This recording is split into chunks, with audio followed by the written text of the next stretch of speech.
thank you so much for staying with us. Time now for To The Point.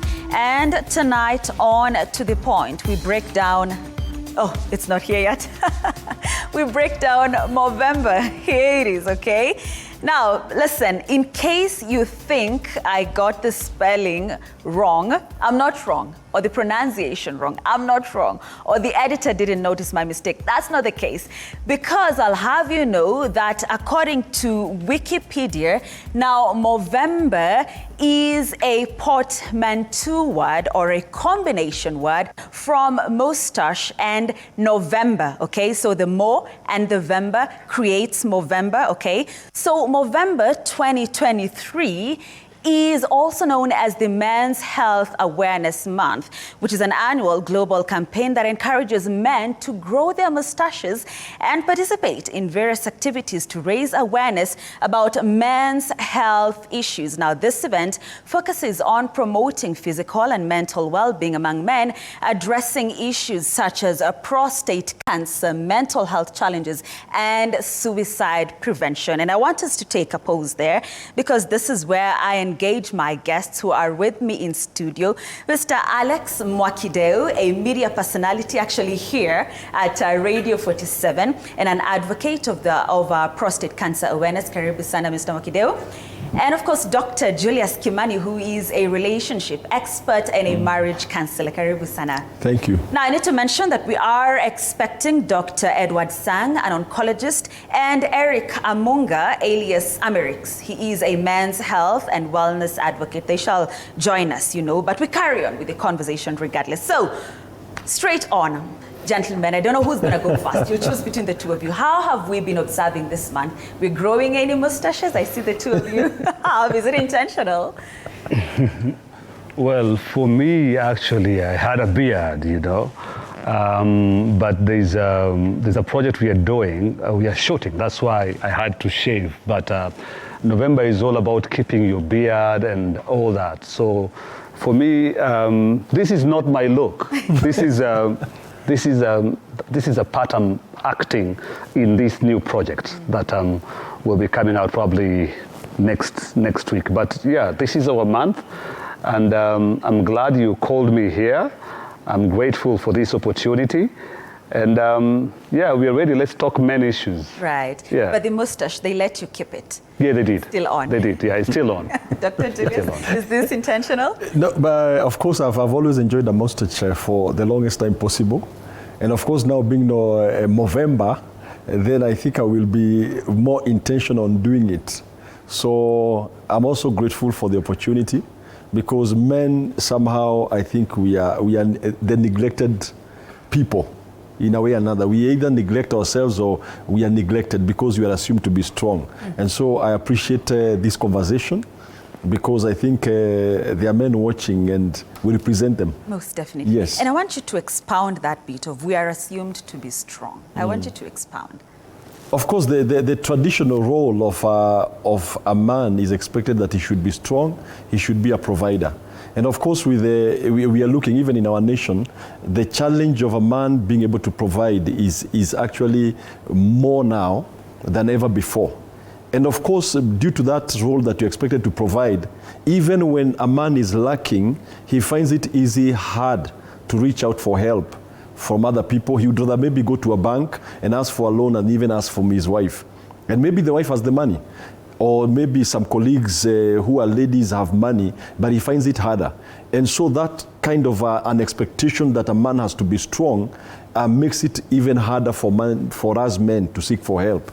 And I think that's why we need also to demystify that issue, so that we can be able to be real men, where we can talk real issues and we can be able to see how do we help each other. Most definitely. Yes. Well, I think just to comment on the same thing is, you know me, I like the Bible. And I like to give a lot of examples from the Bible. And you know, I haven't read the Bible so well, but from the beginning, the story that we know is that when God created the world, the universe and everything, he created Adam, right? After he created Adam, the story that follows there is that, and you're a Christian and you know that, yeah.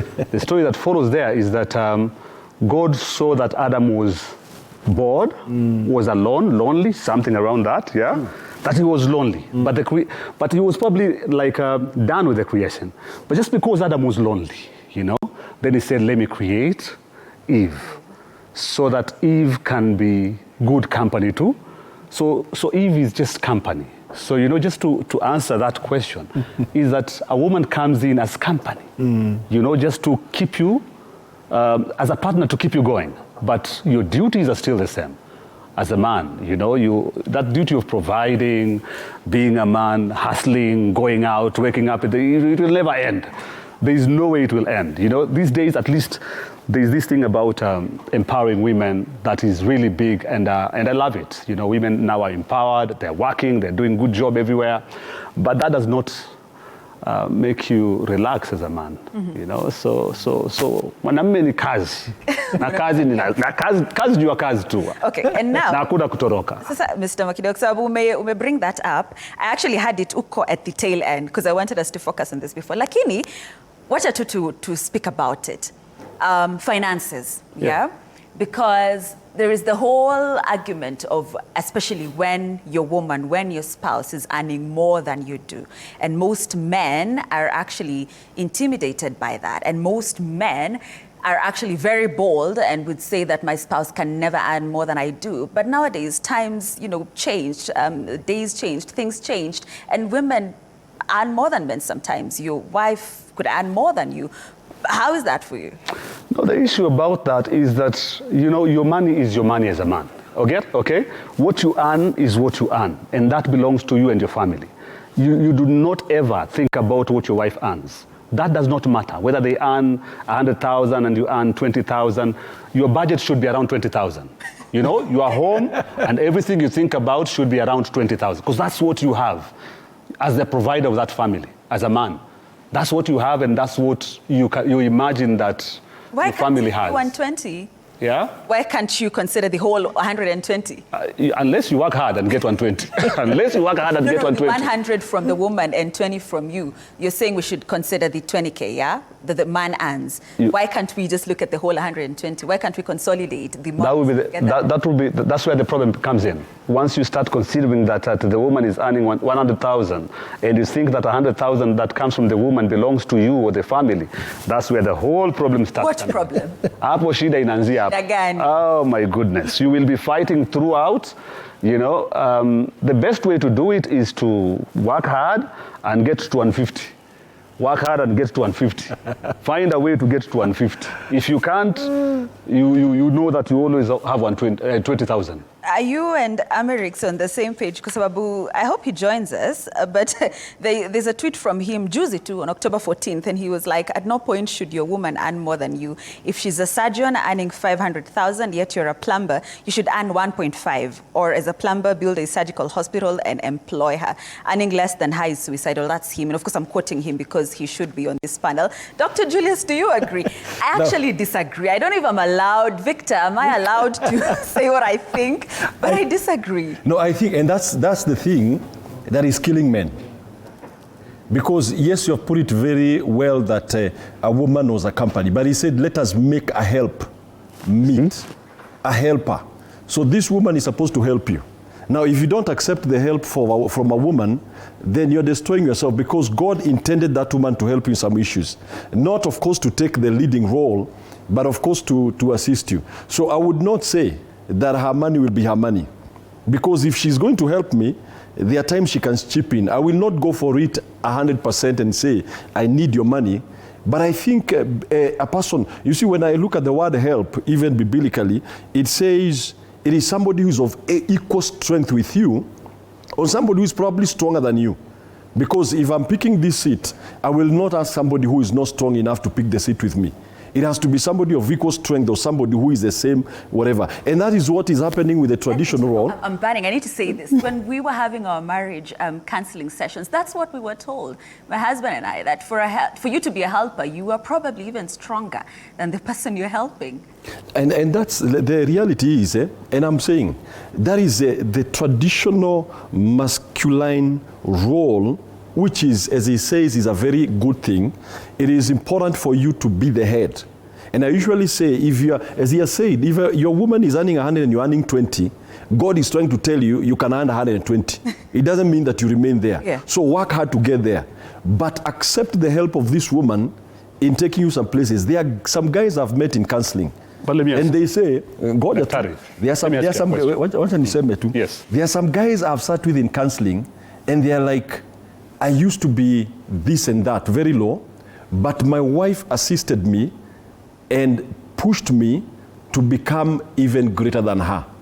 But if that guy refused to accept the help of a woman, let me tell you, some of the guys will be dying trying to make that 120, while it's came from 20 because of receiving the help. Mm-hmm. So my challenge is to have a very creative balance in this thing. Mm-hmm. Know how to accept, but also don't be a wimp. Usikae chini pale tunasema tu sasa utategemea bibi. Mm-hmm. Fanya kazi. Kabisa. So now when who was given the duty of taking care of the world? Let me tell you, when God said, let us make man in our own image, it was the male and the female.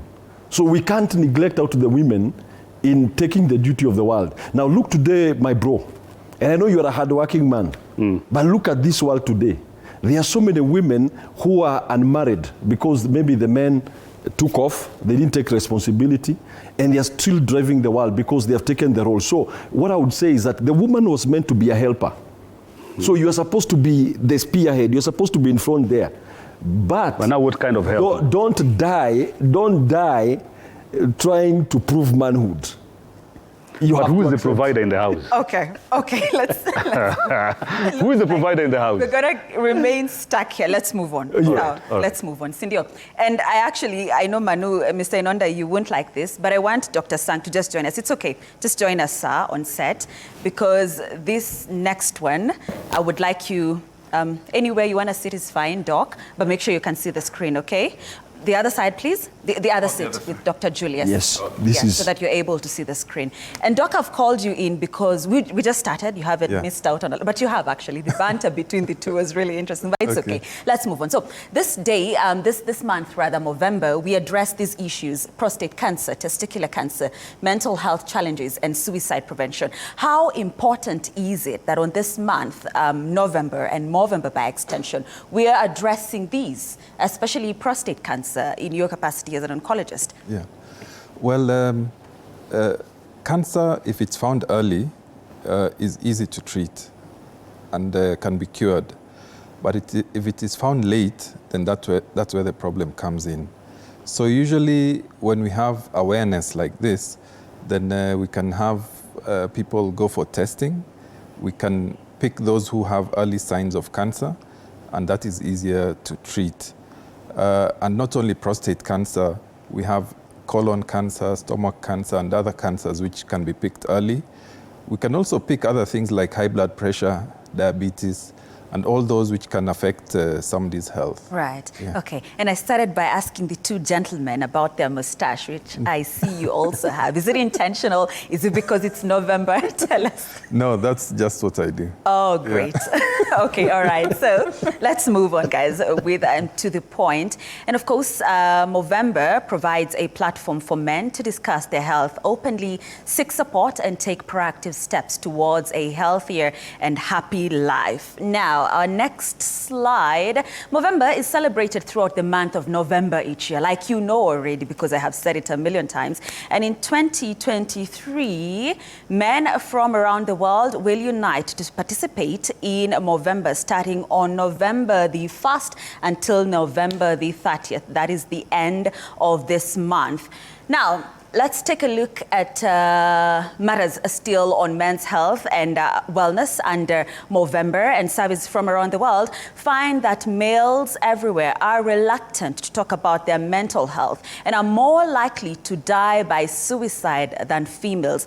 Now, the situation becomes worse when it is a man who is facing a mental illness. Statements like "men don't cry" and "a man has to be strong" are often used when referring to society's expectation that men should be stoic in the face of adversity.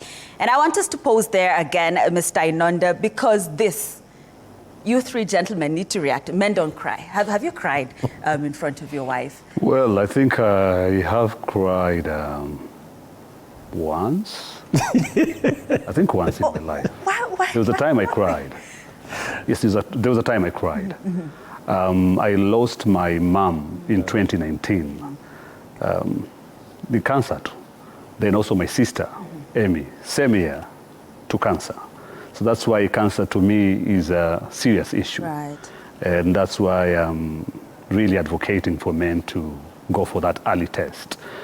But yeah, in 2019, that's the time I cried. I cried when my sister was in another country in Europe and she was struggling to cancer and she could not even talk, and I was on a call with her and she could not even respond.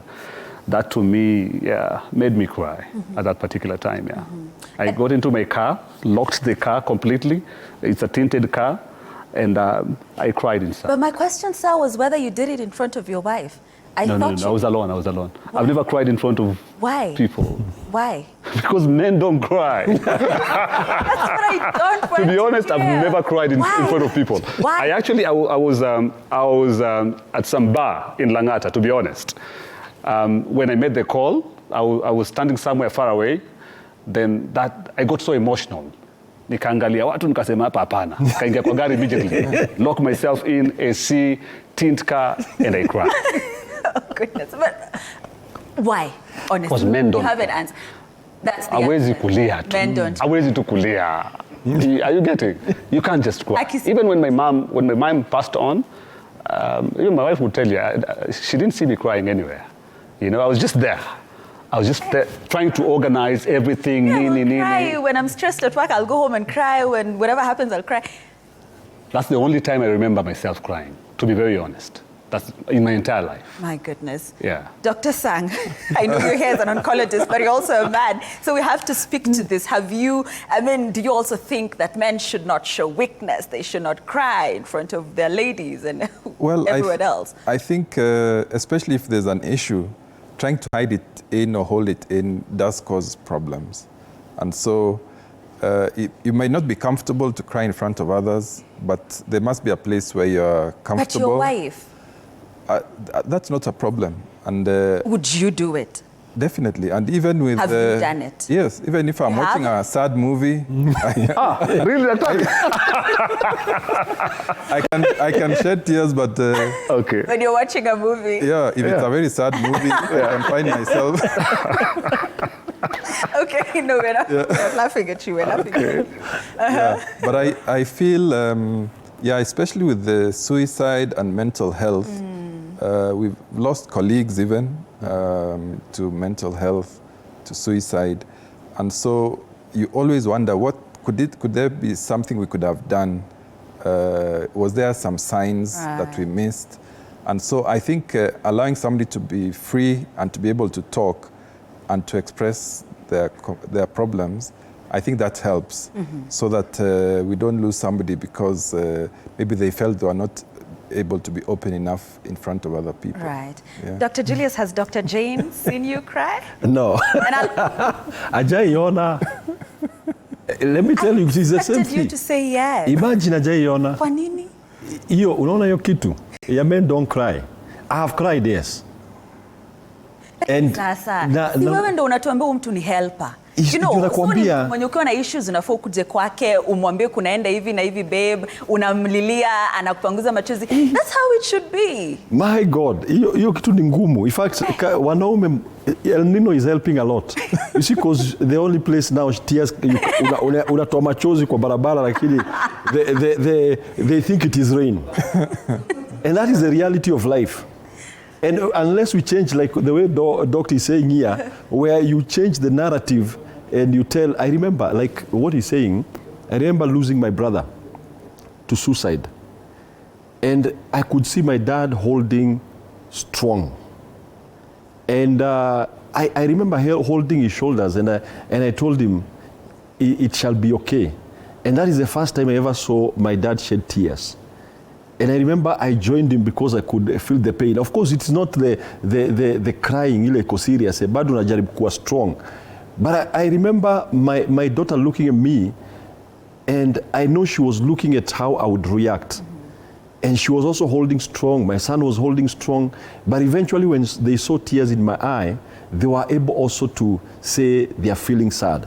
So I think it is important to allow sometimes to be seen as human, but we have to come out of that closet. Ni ngumu. Let me tell you, Grace, hiki tu ni ngumu. Crying is not easy. The only thing that sometimes that made me feel like, even after crying, you feel like I should not have done that. But when I read the scripture and I see that Jesus wept, unajua kwanza kuweep ni ile unatoa machozi. And I think that's why our Luo brothers live longer. Because for them they weep, even when they weep. So if God wept, this man called Jesus Christ wept, I think it is normal. But ni ngumu. Like me, myself, I never saw my dad crying at any given point in my life growing up. I never saw him crying. Now forget about crying.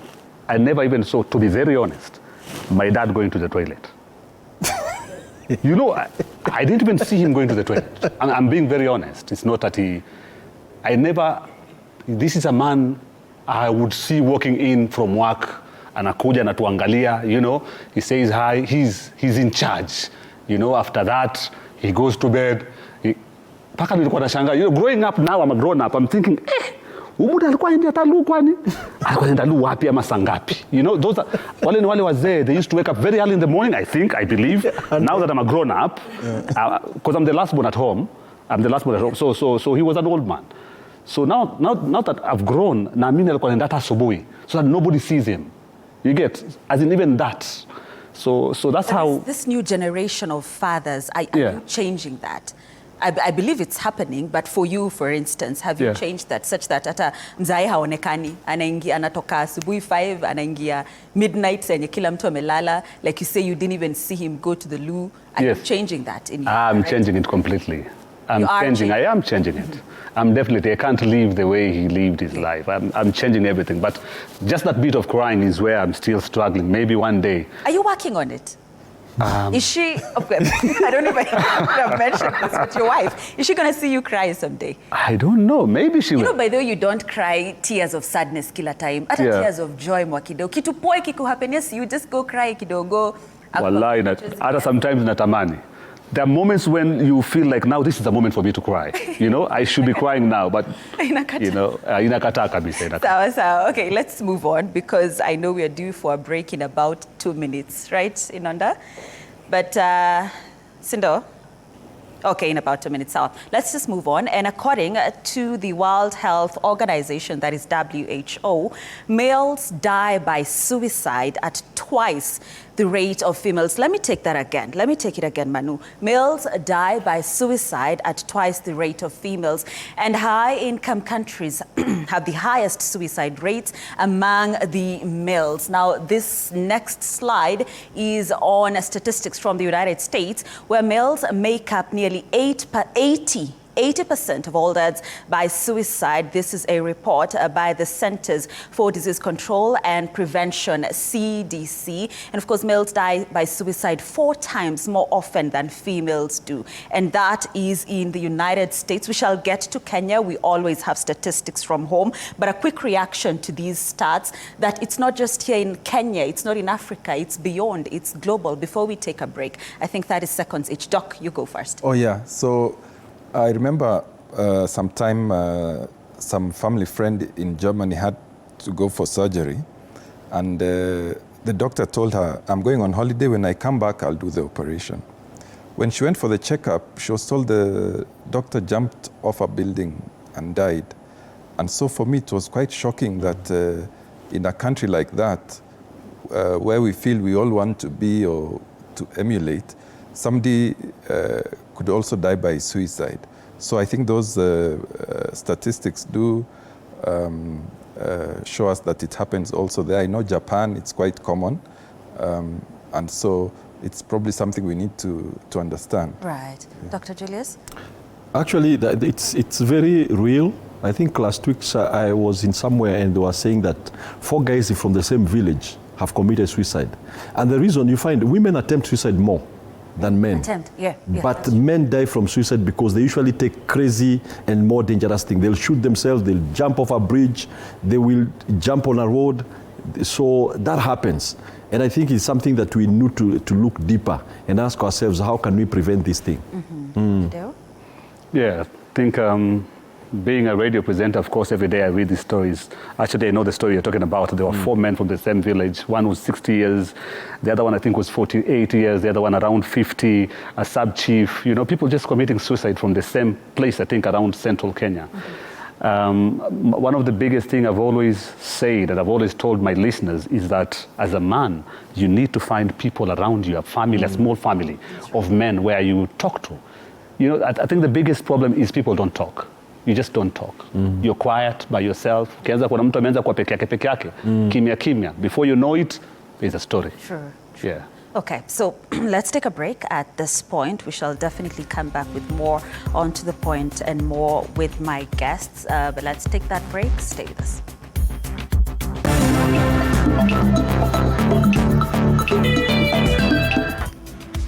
All right, thank you so much for staying with us. Such a heated conversation here in studio and elsewhere. I won't say where, but trust me, it is. We appreciate you tuning in. We appreciate your feedback. If we get time, we'll sample it at the tail end of this broadcast, okay? Let's move on, and we are now going to take a look at some statistics from home in Kenya, where Kenya National Bureau of Statistics released a report in November last year, which showed that more Kenyan men than women have mental disorders. Also, according to the Women and Men in Kenya Facts and Figures 2022 report, 43.1% of women were suffering from mental disorders as compared to 56.9% of men, okay? I assume our reactions to this would be like the ones we had prior to these from the statistics in the US. So allow us to move on and switch gears now and talk about prostate cancer, because like I said, this is one of the issues that are being addressed in this month, or this whole event of November, remember, okay? So prostate is a cancer that occurs in the prostate, of course. So listen, prostate cancer is one of the most common types of cancer in men. Many prostate cancers grow slowly and are confined to the prostate gland, where they may not cause serious harm. However, while some types of prostate cancer grow slowly and may need minimal or even no treatment, other types are aggressive and can spread quickly. Let's pause there, Mr. Inonde, because I want Dr. Sang to tell me if I'm right. Yeah. Prostate cancer is the commonest, among the commonest in men, and it can be found early and treatable, but also can be very aggressive and causes a lot of death in Kenyan men. Yeah. So screening is important, and it's one of the checks that we advise men to go, especially over 40. There's a blood test a man can do, and if that test shows that the feature or signs of prostate cancer, then they can undergo more tests like MRI of the prostate and examination by a specialist to see if there's cancer. All right. And we, the men here, have we had this screening? Is it a personal question? Am I intruding? No, it's not personal. Don't worry. It's okay to ask. Well, for me, I haven't, to be honest. You haven't? I haven't. I haven't been tested, but getting tested this coming weekend. Are you getting? This coming weekend, because I'm doing it with a community where I live. So I want to do it with a community. I've invited people who come to test where you are. So it's like he's saying, now you can just taste with your blood, you know? Yeah, I'm one of those men, to be honest, who had a problem with the way we used to get tested before. Yeah, and I really didn't want to go through that. And I was really hoping and praying that one day we'll get another way, a different way of getting tested for prostate cancer. So I'm lucky that today there is this other new way. So for me, I said, I'll get tested, but I want to test with the community where I live, the estate where we live. I've already shared the information with everyone, and the guys are coming on next weekend. to do the test. So I will be testing, yeah. Right. And Dr. Sang will tell us the method that was used kitambo, but why were you not comfortable, if I may ask? Why were you not comfortable testing using the old method or the old? Daktari atakwambia hapa my dear. Daktari atakwambia wazi bwana kama it was uncomfortable. It was just uncomfortable. I mean the whole, just hearing it. Ni kusikia tu wacha kwenda, kusikia tu like hapana bana. Kama ni hivyo acha ikae bana. Kama ni hivyo acha ikae bana. Hapana. I didn't want that to happen to me. I didn't want that to happen to me at all. It has never happened. Unbeaten haijai kuvunjwa. So hapana bwana.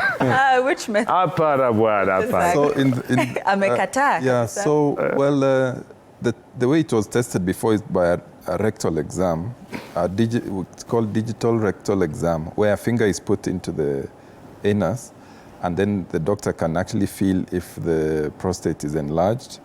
And also by that examination can feel if it looks, there's what is called benign enlargement, which is not cancerous, and then there's the cancerous enlargement, which they can feel by just that examination. And as he said, yes, it's a lot of people who are quite uncomfortable with that. But now there's a blood test, which can be done every 2 years or so, from about the age of 40. And that trend of the results can be followed, so that if it rises one time, then at least the doctor can do other tests to see if there's signs of prostate cancer. Right. Dr. Julius, have you had this training yet? I think I'm like him. I have never had, when you sit with a doctor and they tell you what they're going to do, you're like, you feel like something that is not you. And it's not only scaring, but I think you feel like you're not ready for it. But I'm so glad that there's this test. Now you can be able to go and do that. And of course, second is that there's always a fear. With most of, sometimes we don't express our fears. You're like, what if I go and find I have it? What do I do? Okay. And of course, the best thing is the doctor says the earlier the better to be discovered, because treatment is available, than finding it later. And also there is also that aspect of not understanding. When people hear prostate, they don't even understand what prostate is. I think there is a lot of information that needs to be divulged so people can know where the prostate is exactly and how it is, so that they are not afraid. Because some men, you tell them prostate, they think it is the entire system there that is maybe have a problem. So they are always... And actually, Dr. Sang, do you want to answer that right now? Yeah. Actually, he's raised a very important point we get with clients saying, I'd rather not know. If it's there, I'd rather not know that it's there. So we need to encourage clients to come and be tested, because in the majority, it's not there. And so, especially when you start at 40, for example, you can pick it very early. But the other point was... some not knowing where it is. Oh, yes, located. exactly. So education. Education is extremely important. What is the prostate? What does it do? So what is it? And what well, is it's a gland, and it's within the reproductive system of the male. And so the urethra, where the urine comes out, and also where the sperms come out, it goes through the prostate. And the prostate produces some liquid which is included in the semen. So the semen has sperms and other solutions which combine to form part of the semen. And so if it's again not working properly, then there'll be issues with fertility. But now the problem is as a man gets older, some of them have enlargement of the prostate, so that some of them have problems passing urine, and that at times needs surgery. But the problem now is that some of them now develop cancer, and that's a cancer which can spread and, of course, cause death. All right, and we shall get to talk more about prostate cancer, but let's move on. So the next slide is actually on screening, which is what we have been talking about. So the uptake of prostate cancer screening is low in Kenya, and that is according to Journal of Cancer Policy. A national prostate cancer screening advocacy program needs to be implemented to sensitize men to get screened, which is pretty much what we have been saying. So let's take a look at some quotes from our very own Deputy President Rigathi Gachagua on prostate cancer. So last month, that was in October, he said, as we raise awareness on testing and treatment of breast cancer this month. That's why I said it was October, because remember, October is Breast Cancer Awareness Month. Screening has been seen to contribute to reducing mortality between 25% and 39% over the last decade. That is DP Rigathi Gachagua. Another quote from him: while we are registering such progress, we note that 1 in every 9 men in sub-Saharan Africa, Kenya included, is a potential candidate for prostate cancer. That again is DP Gachagua, who also said that raising awareness will also inform timely interventions to save lives. And at this point, I want us to talk more on prostate cancer, and more, Dr. Sang, would be the causes, the prevention, the treatment. I don't know how you're going to do all that in, say, 4 minutes? Well, prostate cancer is a cancer like many other cancers where there are risk factors. Genetics plays a role. So if a male relative, your father or an uncle had prostate cancer, you're at risk. Then other things like smoking and alcohol contributes. There is one, they say again, when a man ejaculates, the more a man ejaculates, the less the risk of prostate. Is that true? Cancer, yes. It's not a myth. It's not a myth. It's true. We repeat. I think. And actually, this I was told. No, just take it again. Yeah, I was told. Not me. Yeah. But some people think it's a myth. Yeah. Now I was told by a urology colleague. Actually, he's a friend of mine, because we were discussing prostate cancer, and he told me that the blood test is extremely important, and he told me that ejaculation does reduce the risk of prostate cancer. And he actually did raise an alarm about the rates of prostate cancer in this country, that they're extremely high. And do we have some numbers? What are the numbers like? I think he was saying like 1 in 4 to 8. So I think Gachagua said 1 to 9 in Africa. But he was saying actually... In Kenya, actually. Yeah. So he was saying it between 4 to 8 men. So in other words, almost a quarter to 1/8 of men will die of prostate cancer, which is extremely alarming. Yeah. The prevention? Prevention now is the testing. Frequent checkups actually does pick a lot of lifestyle, for instance. Is there anything? Exercise? I don't know. This thing. Well, of course, now smoking does contribute to a lot of cancers, alcohol, and so reduction in those. But otherwise, the screening is the most important factor. How about the treatment? Treatment now depends on the stage. So if it is found early, surgery can be done.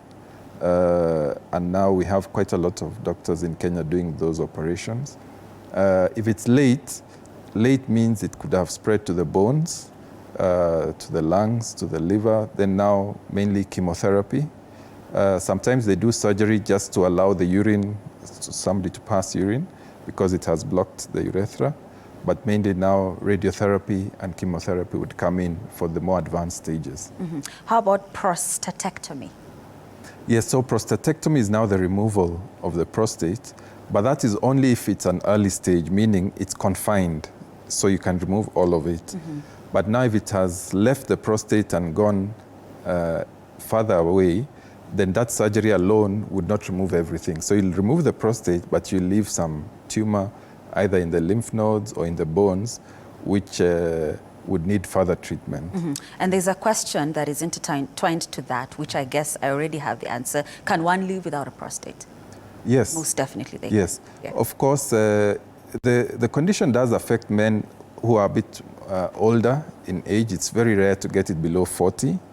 And so, because in a man who has had the surgery, the ejaculation is retrograde, meaning the man will now not ejaculate outwards, it will go inwards.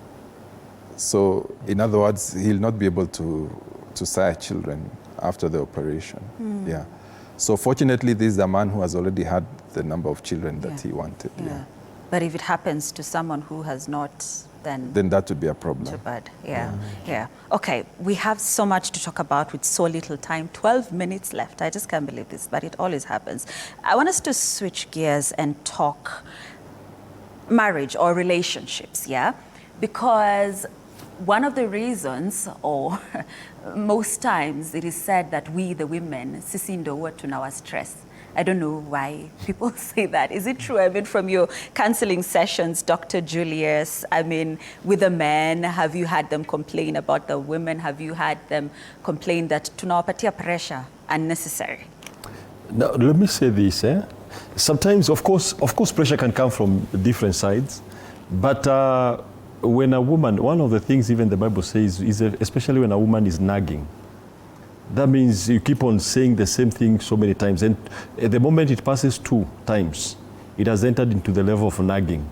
So I think that bothers men a lot, especially when you tell a man what he needs to do, and you keep on repeating it. Now he feels like you're trying to demean him to be like your son now. And so that bothers a man. The pressure also, as he said, we have also the pressure of provision. And I think we need to demystify provision. Because when God calls us a provider, we provide more than just the resources for the family. We are able to provide the love, which is very important. We provide security.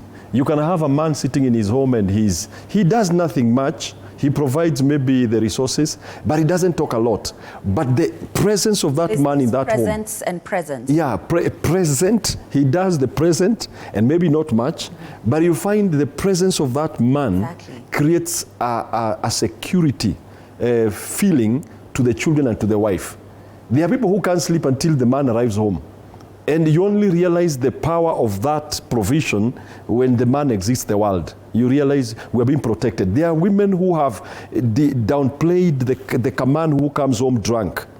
But the moment that man exits this world and probably dies, that's when they begin to see all the family, the relatives, the uncles, they were being held outside by that man. They now begin to come in and want to take the land, the resources and everything. So we also as men need to realize that provision factor of protection, not only physical, because nowadays we don't fight a lot, but the preventing some things from happening to our wives and our children by being present. Right. Yes. And we talked about presence and presence because I want us to talk about fatherlessness, which for me is a menace. It's a disaster. It should be called a national pandemic, national disaster. Yeah. I might be going ahead of myself, but I'm aware some ministry here in Kenya is about to release some statistics on fatherlessness in Kenya, and I've been privy to kidogo some of those stats, and they're not looking good. I think I cannot say it here. We wait until they release it,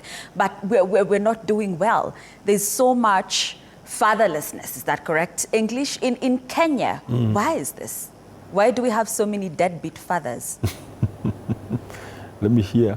I think maybe just to start, I think one thing the younger generation, we have walked away so much from home. You see, our fathers, we would visit them to our places, some of them. But now we have become a place. Maybe the doctor, maybe the time his son will go to where he works is maybe once in a while, and he may not see what he's doing.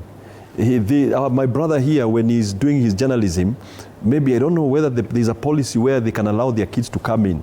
So the sons are not doing what we are doing. And so they are not learning, unless now when we go home maybe for a few hours, then they will see you sit down there, maybe watch TV a little bit, and so they think that was also the way.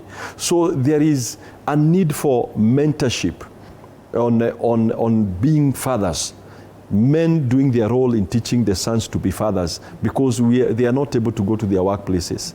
And I also think there is that thought of being a father is just bringing a child to this place. they just like being a doctor, being a media person. There is a training that you go through to become that person. Fatherlessness, fatherhood is just giving a child. It also requires intentional training on how to be that. And that word intentional is where I want you to take it from, Mwakideu, because I mean, there's so much talk online on social media and people, I don't know, actually it's not a joke, it's real, that someone's dad time ya COVID 2020, 2021, na wewe unaitangwa aje? Na wewe unaendanga shule gani? This is your father asking you. I mean, aje sasa. You know, when you talk about fathers who are not present, you know, fatherless generation, I am asking myself a lot of questions. Who is responsible when a woman gets pregnant, you know? Hii mimba, huyu jamaa alikuwa anataka. You know, I do these shows every day, Monday to Friday, every day. First of all, was the man ready to have a child? Was the man ready to have a child? Did the woman trick the man to getting pregnant? Are you getting? A lot of men are just disappearing because they were not even ready. They were just there having a relationship and stuff, and then again, ndo huyo wewe umetokea uko na mimba. Let me tell you, the same guy would lakini ukifanya vitu zingine kwani hukujua hii kitu inaweza happen? No, sote tulikuwa tunajua inaweza happen, lakini kuna mtu alikuwa anataka azuie isifanyike. Lakini basi kwa nini ulikuwa unafanya? No, ulikuwa unafanya maana yake wewe pia ulikuwa unataka ifanyike. Lakini kuna consequences. All of us were ready. Kuna consequences. Yes, ziko, lakini wewe ungezuia isikuje. Umeelewa? Sasa wewe ukuzuia. Let me tell you something. Wewe ukuzuia, wewe umetaka tu ikuje na mimi sikuwa ready. I wasn't ready to get a child. Now you're telling me we are pregnant. What do you mean we are pregnant? What do you mean we are pregnant? Should we have had a woman on this panel? Are you getting? What do you mean we are pregnant? We were not supposed to have a child. Sawa. A woman should, kama uko tayari kupata mimba usishike mimba. It's as simple as that. Kama hauko tayari kushika mimba, don't get pregnant. And you know there are 1,001 ways of you to decide not to get pregnant. Okay? So don't get pregnant. That's number one. Number two, you asked a question, mapema pale, ukasema, sisi mabibi huwa tuna stress mabwana zetu. You know me, there was a time, nilikuwa najiuliza maswali nasema, kwa mfano, why is it that even Christ, you know Christ lived for over 30 years in this world, but he didn't get married, right? He didn't get married because he wanted to accomplish his mission. Paul, who is one of the greatest apostles, right? Didn't get married. Now, by the way, there's a verse in Corinthians, nimesahau tu, lakini alisema katika hiyo verse yake, wale watakaooa sawa, hujafanya dhambi. Even if a virgin gets married, hakuna dhambi kweli. Lakini mutakaooa, mutapata tabu full dose. He said it. It is 1 Corinthians chapter 7. Yes, that one. Yes, he said it. For real. For the ones who are going to get, mutapata tabu full dose. So that is probably the reason why even Christ came to the world akasema, mimi sitaki tabu, wacha nipige mission yangu nimalize, niende zangu vizuri. Are you getting? So, and even that is the reason why probably when God created man, you know, Adam, he was like, okay, it was done until Adam akaboeka tu pale. Akasema, okay, huyu jamaa ameboeka. Wacha nimtafutie Eve. Lakini it looks like the plan was complete, you know? Bila Eve. So it looks that way to me. Yeah. Sorry. So to me, if the woman would live the way God intended the woman to live in this world, mimi naweza kuambia tu wazi, wanaume wote humble, watarudi. You'll see the best men ever. Dr. Sang? Yeah, I was just saying also that we do also have some ladies who, for one reason or another, have decided not to get married but want children. And so it is now available that a lady can actually go to a hospital and get a donated sperm and get a child. And that is happening. And so at times, it's the lady herself who has decided that she would rather just stay on her own. Maybe relationships have not worked and would still want a child and bring up the child or children alone. And that's okay. Yeah. You said 1 Corinthians what? 7:28. 7:28. Sawa. Acha nitaiangalia tu. Inasema watu watakuwa na Angalie. You see the thing is, the marriage We are not saying that people should get married. It is just like the way we say, somebody desires a car. But when you have a car, then be ready to go to the garage, be ready to risk maybe your car being hit on the road, be ready to be carjacked. There are those possibilities. So marriage is not bad. But we are saying that when you're getting into it, then have the mental mindset that you are ready, because it's work. Right. There is nothing that works itself. You have to work it. But both of you are living, maybe somebody, you get married when you're 25, the lady is 25, that is 50 years of history coming together. Definitely hamtaelewana siku moja.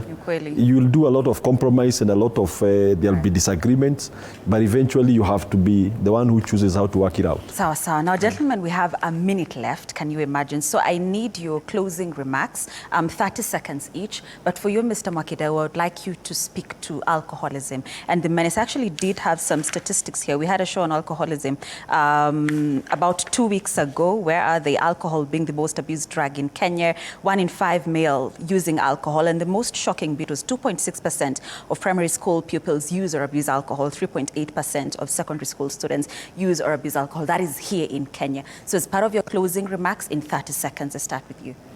Well, me, I'd say that first of all, you need to ask yourself why you're drinking. Are you getting? I used to drink, right? For a long time, I would drink. But then why was I drinking? What's the reason? My father told me before he died that compare maziwa tu, pakiti ya maziwa, iko 50 bob, for example, and the drink I used to drink then, a bottle was 13,000, all right? So 50 bob inakupatia nini kwa mwili yako? Amani, unarudi home mapema, wife iko na raha, watoi wanakuona pale, umekunywa maziwa, uko healthy. Hii 13,000 yetu unakaa late home, unafika late, wife amejam, watoi hujawaona, you spend a lot of money, afya pia inaharibu. So piga tu hesabu zako vizuri, and then you ask yourself questions. Why are you drinking? That's it. Right. I mean, nimeacha 5 years now, going to 6 years. And so it can happen. Congratulations. That can happen, yeah. Dr. Sang, 30 seconds. I think for me, it's just as a man, including me and other doctors, just say tomorrow or next week, I'm going to the hospital, and I'll say I just want a checkup. Check my blood pressure, check my prostate, and do any tests which are necessary, and so that if there's any problem, it can be treated. Yeah. Dr. Julius? For me, I'll say to every man that is listening, usikufe solo. There are too many men outside there who can listen to you. They may not even offer help, but at least there are men who can listen. There are doctors you can run to. There are counselors you can talk to. So as a man, reach out to another man and talk your issues out. Look for a trusted person you can just download, and just don't die because you're burning on the inside. Most definitely. That's a great place to end it. So much feedback. I'll just sample one who is anonymous. He says, men don't cry, but let me be honest. The moment I cried one day, I felt relieved. It's important to cry. I would advise men to cry. Not loud. Did you have to say that? But just go somewhere, cry, and let it out, okay? And I know we all heard what our panelists today had to say about that. That's where we end it.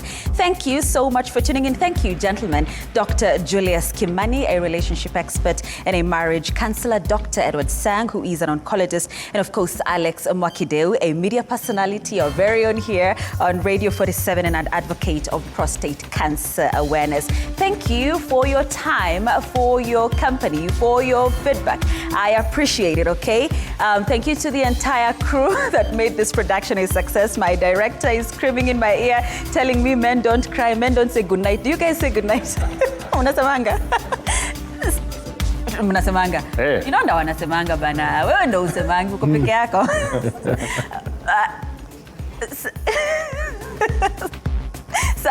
Okay, so that's where we end it. Asante sana for tuning in.